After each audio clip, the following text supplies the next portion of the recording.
Vegeta é provavelmente o personagem mais famoso de Dragon Ball, além do Goku, obviamente. Apesar de ter começado como um vilão sanguinário, ele cresceu e se tornou um protetor da Terra, e formou uma família, com uma esposa e 2 filhos. Olhando para o Vegeta hoje em dia, é difícil imaginá-lo como o ditador do espaço que um dia ele procurou ser, mas parece que a maioria das pessoas o perdoou por seus pecados do passado.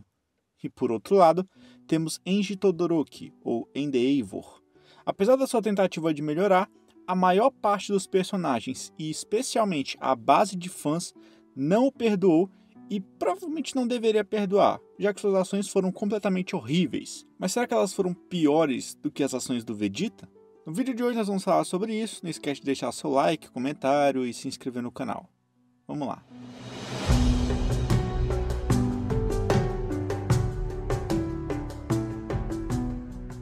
Primeiramente, vamos dar uma olhada no Vegeta. O Vegeta foi criado como uma máquina de matar sem consideração pela vida, como qualquer Saiyajin deveria ser, desejando poder acima de tudo. Ele matou muitas pessoas alienígenas, não teve problemas em matar seu parceiro Nappa e nem de ver o Nappa matando centenas de pessoas apenas por diversão.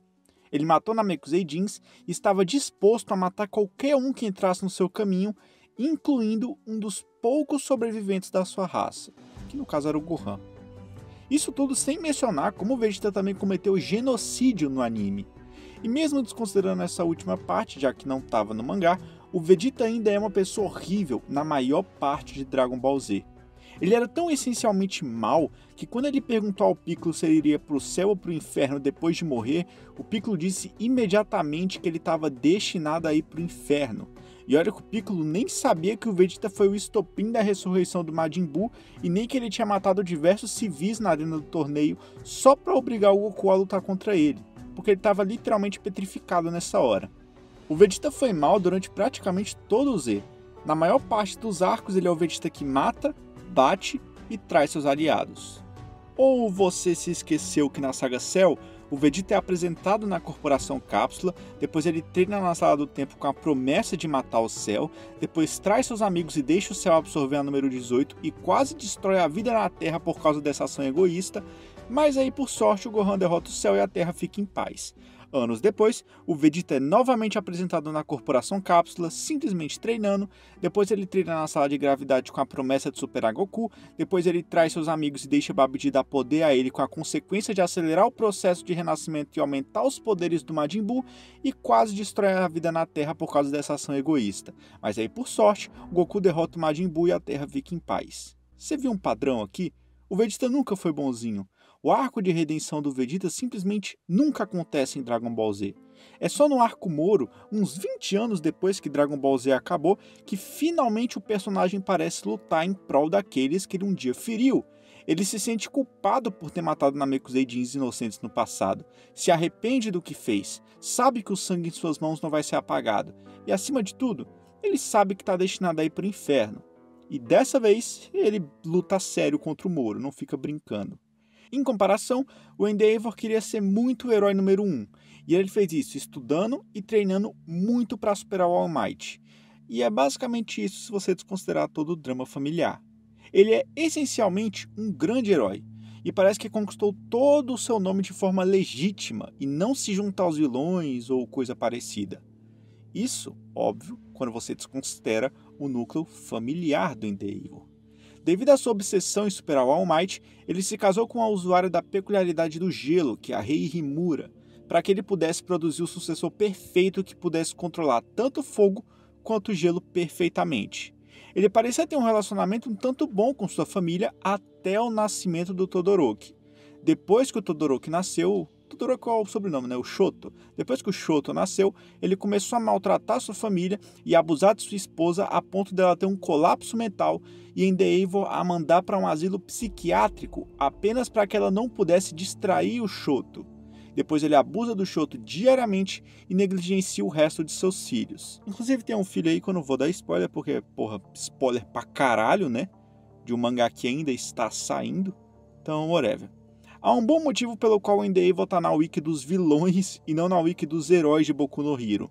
Mesmo assim que All Might se aposentou, o Endeavor decidiu se tornar uma pessoa melhor e parece realmente persistir nisso. Ainda assim, não é como se todas as suas ações passadas simplesmente desaparecessem e ele não fosse perdoado pela maioria dos personagens. Mas então, por que as pessoas têm mais facilidade em aceitar o arco inexistente até o Super da redenção do Vegeta, mas de não aceitar o arco do Endeavor? Bom, o abuso familiar é uma parada terrível e muitos leitores podem se identificar com Todoroki porque muitas famílias têm esse mesmo problema. Mas eu acho que o genocídio cometido em escala planetária é um crime um pouco pior. Porque apesar de tudo, o Endeavor ainda é um herói. O trabalho dele é resgatar pessoas e impedir vilões. E esse não era o trabalho do Vegeta. Bom, ele faz todas essas coisas por motivos egoístas, mas... Porra, cara, foda-se. Imagina que o Endeavor é tipo um bombeiro. Eu não ia deixar de ser completamente grato a um bombeiro que me salvou de um prédio em chamas só porque ele faz isso para se tornar o bombeiro número 1 ou porque ele é um idiota com a família dele. Mas isso não quer dizer que o Endeavor deva apenas ser perdoado por seus crimes. Mas nunca foi difícil para mim aceitar que em algum momento o Endeavor pode se redimir. Eu não falo isso aqui para endossar ou perdoar qualquer tipo de relacionamento abusivo, eu só considero o genocídio um crime pior do que, sei lá, bater na sua esposa. Então, por que é difícil para muitas pessoas aceitar o arco de redenção do Endeavor? Cara, é simples. É porque coisas como alienígenas vindo para destruir planetas e assassinar pessoas são completamente inimagináveis para muitas pessoas. É impossível ficar bravo com um vilão eliminando uma raça alienígena, porque isso não é algo compreensível para a maioria das pessoas. Por outro lado, o abuso familiar é um problema muito mais comum e cotidiano que assola muitas famílias. É muito mais comum ser vítima de abuso parental do que ser assassinado por um alienígena que veio do espaço e depois revivido com a ajuda de umas esferas mágicas criadas por um cara verde. Junto a isso, o Vegeta ele é meio que aceito pelos heróis após o arco de Namekusei, então o público meio que pensa que, por que eu vou ficar chateado com o Vegeta se o Piccolo, Goku, Gohan e Kuririn já perdoaram ele? Por que eu não perdoaria? Em última análise, para a maioria das pessoas, é pior ser um merda do que ser um vilão. Isso me lembra de uma discussão onde foi perguntado por que as pessoas gostam de um personagem que cometeu crimes de guerra, mas odeiam esse outro personagem só porque ele é um idiota. Bem, a resposta é porque é ficção, e ser um idiota na ficção é um pecado muito maior do que ser um supervilão. Porque ser um idiota me faz querer parar de ler sobre essas pessoas. Não é difícil de entender. Ninguém gosta de pessoas idiotas, mas todo mundo gosta de um bom vilão. É isso. Tchau.